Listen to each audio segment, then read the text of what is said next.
There's a lot of things that you think about when you're buying a diamond, but one of the big things that people know about and makes the industry a standard are the 4 C's.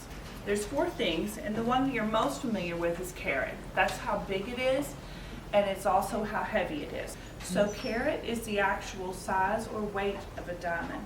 Regardless of its shape, it's how big it is in that sense. It doesn't talk about the qualities and the characteristics of a diamond.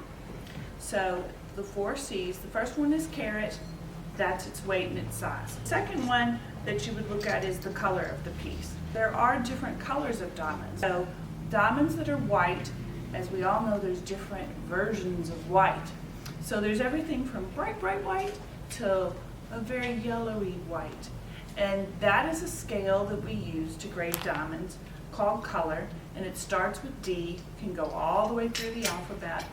But colorless is DEF at the top. That's a super, super white, almost clear kind of a color. And as you go on, it gets down to having some color and yellowish and brownish all the way down through the alphabet. A diamond is grown in the ground and has exact characteristics, and each diamond is not like the next. It's like a person. They're individual, and they make a difference in how that diamond looks and how that diamond performs.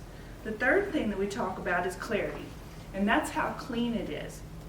How many little parts of carbon have grown in the ground all these years to become a diamond. So as those little particles grow into diamond, you have them growing from black to white to diamond. So when you have clarity, you have these letters and these distinctions that talk about how much of the diamond has actually become diamond. So you have a beginning, which is I1, and the I stands for included.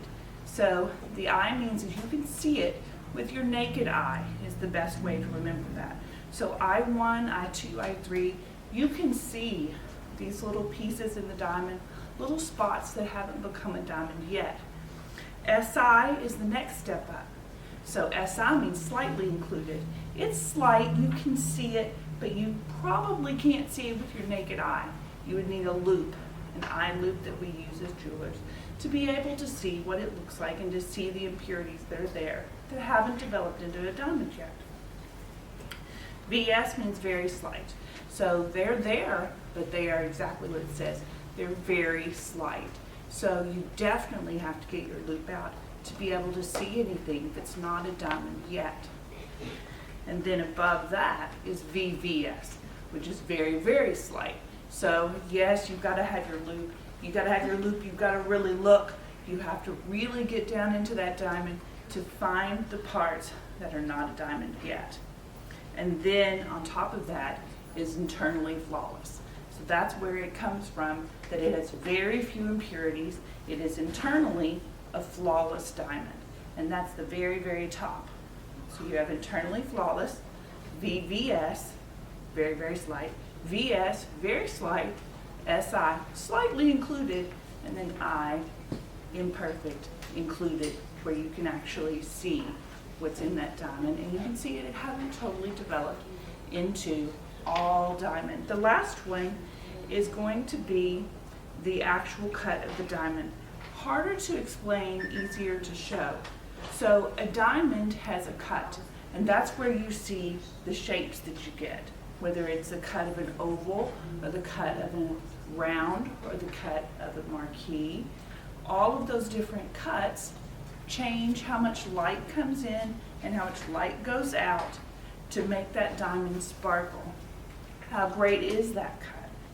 So that's what a cut is. A cut is a different design, a different shape that makes that diamond show up differently depending on what you want it to do. A round shape will give you the very most light coming back. It will give you the light that it brings in, it'll give it right back as long as there's not an inclusion in its way. So as far as light, that's what makes a round diamond really perfect, is it brings back all of the light it gets. Whereas things that have points on them, like marquise or princess or pears, some of that light is trapped in the fact that it has a point. So the cut kind of, you can have these other qualities be very high, but the cut can determine how it will actually look when you see it. So 4 C's: cut, the clarity, how clean it is, the color, what color it actually is, and then the carat weight itself, how big is it actually.